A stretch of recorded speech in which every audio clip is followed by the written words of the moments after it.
Ahora continuamos con Carlos Rosa. Carlos Rosa, como comentaba antes, es responsable de la unidad TIC del Servicio 112 en Canarias. Os cuento un poquito brevemente sobre Carlos.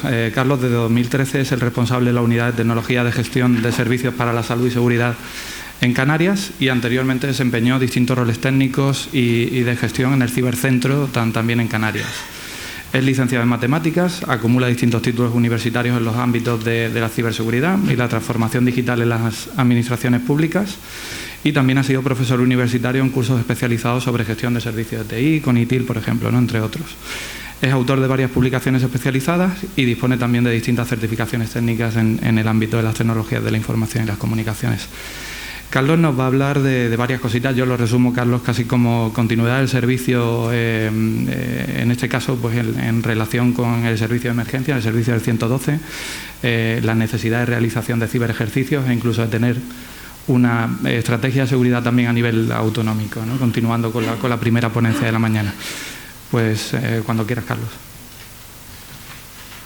Muy bien, muchas gracias. Agradecer a Ingenia, por supuesto, la invitación, no solo por poder estar aquí, sino por compartir la jornada con el resto de compañeros que participan hoy como ponentes, de los que creo que van a aprender bastante más. Voy a aprender yo mucho más que de lo que ellos van a aprender de mí. Bueno, yo voy a intentar ser un poquito más escueto, básicamente para transmitir dos ideas que iremos viendo a lo largo de la presentación. La verdad es que cuando uno empieza a hablar de ciberseguridad, tanto en tu organización como cuando sales fuera y comentas cómo te van las cosas, pues la cosa se parece un poco a alguna de las viñetas de Dilbert, ¿no? Tienes delante un montón de retos y un montón de cosas, y cuando te enfrentas al día a día, pues la cosa se pone un poco complicada.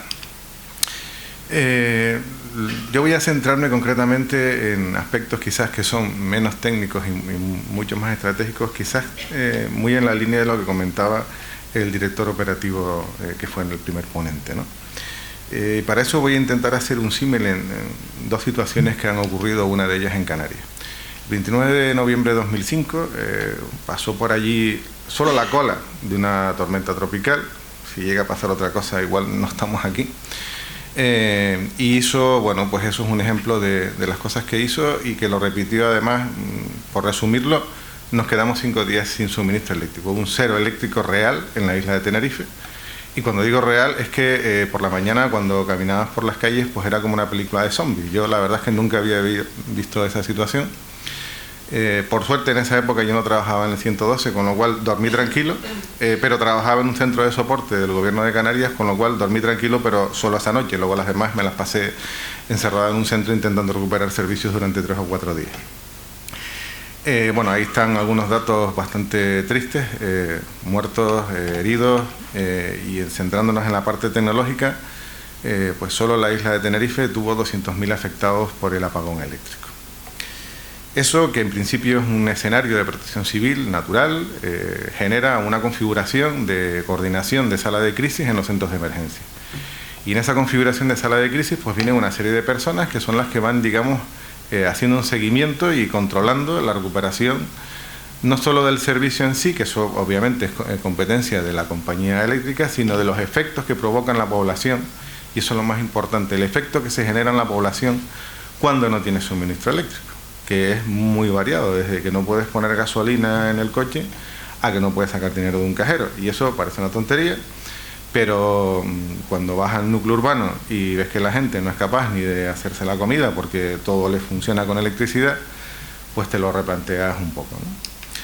En 2016 hubo una situación en Ucrania, su origen fue totalmente distinto, pero tuvo el efecto similar en la población, y es que hubo un apagón eléctrico que afectó en este caso a 600.000 hogares, pero motivados por un ciberataque.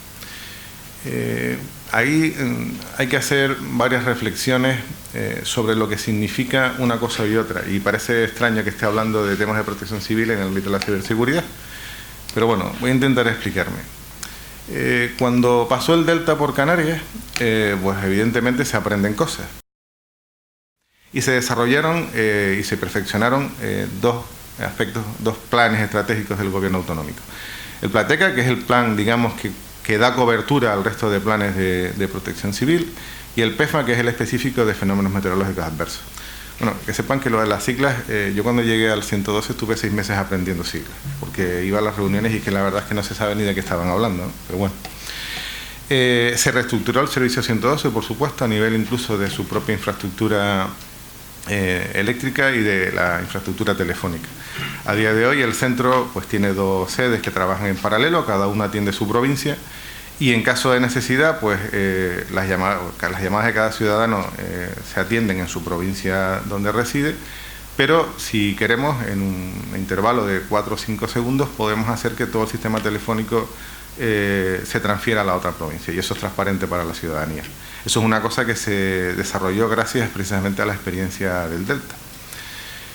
Y por supuesto se mejoró muchísimo y está muy estructurado y muy organizado cómo son los niveles de coordinación municipal, insular, autonómico, incluso estatal, cuando ocurre una emergencia. Curiosamente, como fruto de esa situación, pues modernizas las infraestructuras y vas evolucionando, ¿no? Claro, al final lo que haces es apoyarte en temas de mayor tecnología, más conexión, servicios en la nube que dependen, por supuesto, de las conexiones a Internet, con lo cual aumentas tu dependencia tecnológica. Tienes más resiliencia respecto a los problemas físicos, digamos, pero quizás no tanto en otros aspectos. Y por supuesto salieron planes de todas clases. No voy a nombrar todo lo que está ahí, pero hay planes para los incendios, para los fenómenos meteorológicos, para temas radiológicos, por supuesto el vulcanológico, que nos ha dado algún que otro susto. Pero yo cuando veo eso, echo de menos una cosa, y es que mientras a nivel autonómico tenemos todos esos planes en los aspectos medioambientales, y por otro lado, a nivel nacional, la verdad es que creo que en este país hemos hecho la tarea bastante bien, y quizás adelantada a algunos de sus vecinos, pues tenemos una estrategia de ciberseguridad, que como ya comentó el director antes, pues salió en abril la última revisión.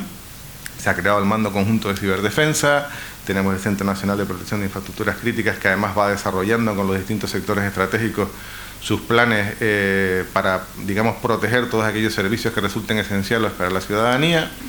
Tenemos el INCIBE, que un representante nos dará luego su visión, además especialmente en el tema industrial. Tenemos el CCNSER en el ámbito de la administración pública. Y yo echo de menos esto que está aquí, que puede sonar como una idea muy romántica, muy inocente. Es decir, si realmente tenemos un ciberataque y afectamos a la población, porque al final la población se puede ver afectada de forma directa, el efecto en el ámbito de la protección civil va a ser muy similar. Es decir, vamos a tener gente, vamos a ponernos en el escenario del suministro eléctrico, vamos a tener gente que no tiene suministro en su casa, que no puede desarrollar las labores básicas a las que está acostumbrada, vas a tener problemas en las empresas, vas a tener problemas en los servicios que se prestan a los ciudadanos. Pero ¿y cómo conformamos la sala de crisis en ese contexto? No se trata de que los centros de emergencias, ni mucho menos, ni los centros autonómicos vayan a resolver el problema. No es su competencia y eso está perfectamente definido. El problema está en cómo me coordino con los elementos que están diseñados para dar respuesta a ese incidente. Me explico. Cuando tenemos un incendio, y está muy catalogado si está en el ámbito municipal, si pasa en el ámbito, en nuestro caso, insular y autonómico. Incluso si necesitas recursos del Estado, está perfectamente protocolizado y muy agilizado el cómo solicito esos medios al Estado y me los proporciona, como puede ser la unidad militar de emergencia o puede ser otro tipo de elementos. Sin embargo, el día que haya un ciberataque que realmente genere un problema en la población, yo estoy esperando a ver qué vamos a hacer a nivel de cómo se coordina quien tiene, digamos, la responsabilidad de cara a la población cercana respecto a quien realmente está solucionando el problema. Y es un poco una de las reivindicaciones que intentó trasladar a nuestro gobierno, por supuesto, en Canarias, y que realmente creo que debería haber dentro de ese conjunto de planes de protección civil que hasta ahora ha ido tratando simplemente riesgos medioambientales o digamos de fenómenos en el contexto natural, deberíamos incluir la coordinación. O sea, no estamos hablando, y repito, no estamos hablando de suplir las cosas que ya están bien hechas, que son todos esos organismos que nombré antes y que tienen perfectamente definidas sus funciones, sino de coordinar el trabajo con ellos. Y eso a día de hoy creo que hemos trabajado mucho de puertas para adentro. Cada administración, cada empresa, cada servicio trabaja la ciberseguridad en su contexto, tiene incluso su conexión con el organismo correspondiente, pero en el ámbito de los centros que hacen coordinación de emergencias yo veo ahí una cierta deficiencia en la que nos deberíamos poner a trabajar. Y por supuesto, alinear todas esas iniciativas que, como decía, creo que han sido pioneras y que son un ejemplo a seguir por muchos países que supuestamente son más avanzados o más grandes potencias con nosotros, ¿no? Pues deberíamos alinear esas iniciativas con aquellas agencias que gestionan la coordinación de emergencias de cara hacia la población por los efectos que en ella producen, ¿no? Y luego voy a hablar de otra cuestión que va un poco relacionada con esta. Y me voy a poner del lado de los malos, y si yo me dedicara a estas cosas, pues atacar un centro que coordina emergencias es relativamente sencillo. Puedes hacer un ataque de negación de servicio y automáticamente, como casi todo lo que utilizas lo basas en redes IP, paralizas el centro.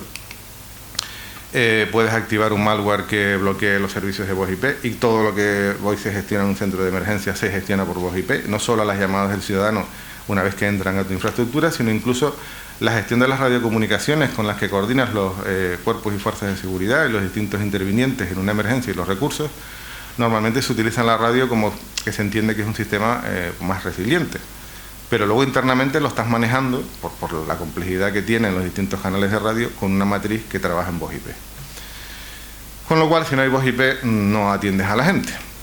Pero es que no solo no la atiendes, sino es que no coordinas a los medios y recursos que están en la calle.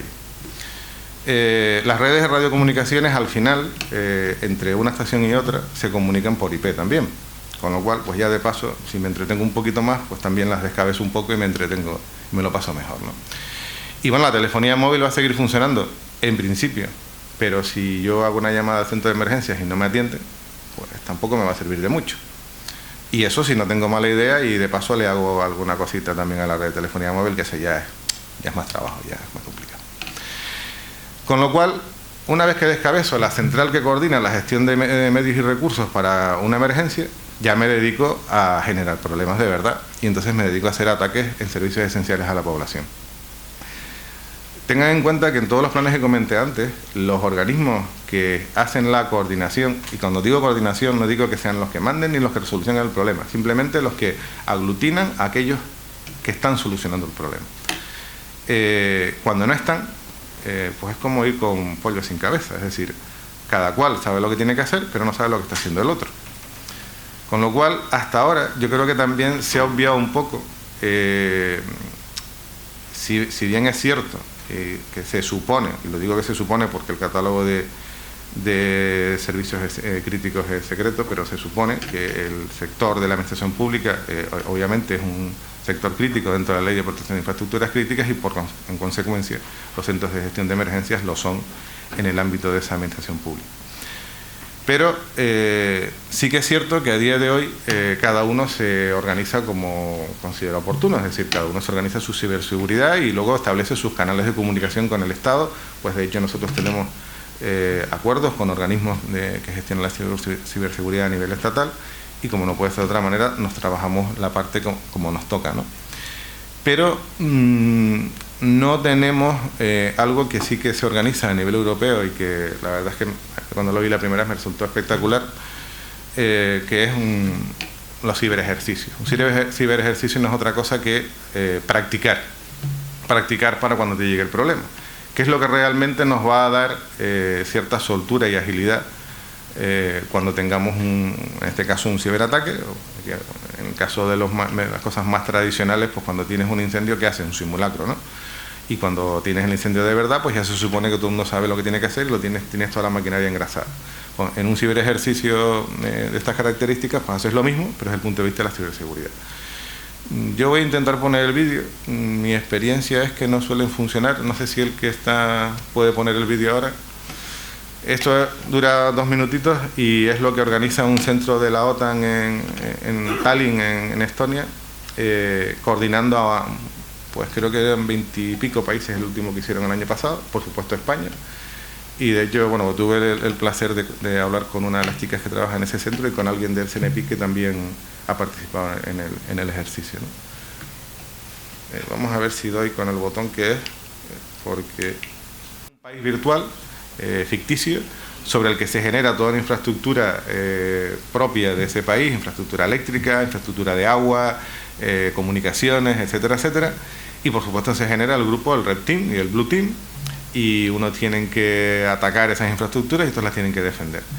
Y ahí son un montón de países participando desde cada uno de ellos sobre eso, ¿no? Eso se tarda pues un año entero en preparar, y hay pues ataques a sistemas industriales, ataques a las telefonías móviles, etcétera, etcétera, ¿no? Y de hecho, bueno, creo que este año ganó Francia, no sé si... Bueno, no voy a entrar en discusiones políticas, pero bueno, ganó Francia, creo recordar. Bueno, pues como ya se vio hace un momentito, la moraleja de esto es que nosotros echamos de menos un ciberejercicio que involucre a los centros de gestión de emergencia. ¿Por qué? Porque nos va a pasar. Si es que esto al final no es que viene el toro, no, es que nos va a pasar. La diferencia será si hemos trabajado antes no solo las medidas de protección y organizativas que obviamente todos desarrollamos, sino si nos hemos puesto en la piel de un ataque real y nos hemos puesto a trabajar en coordinación con el resto de centros de emergencia para ver cuál es el escenario y qué puede ocurrir en un ciberataque real, ¿no? Pues básicamente esas son las dos cuestiones que quería resaltar. Por un lado, la necesidad de que no solo nos tenemos que quedar en las estrategias nacionales y en las normas que ya están definidas y que están, desde mi punto de vista, muy bien definidas, sino que también tenemos que trabajar en la coordinación y, por supuesto, en los escenarios prácticos de lo que va a ocurrir. Porque si no, todas esas estrategias tan bien organizadas y tan bien escritas, que, como digo, son referentes, pues se nos van a quedar ahí y todo el mundo los va a intentar buscar en el cajón cuando tengas el problema gordo, pero la población, mientras tanto, va a estar sin luz, va a estar sin servicios esenciales, va a estar sin un montón de cosas, y mientras los organismos que están resolviendo el problema están haciendo su trabajo, los que tienen que llevar la gestión de esa parte, digamos, de protección civil, pues van a estar un poco descabezados. Y nada más.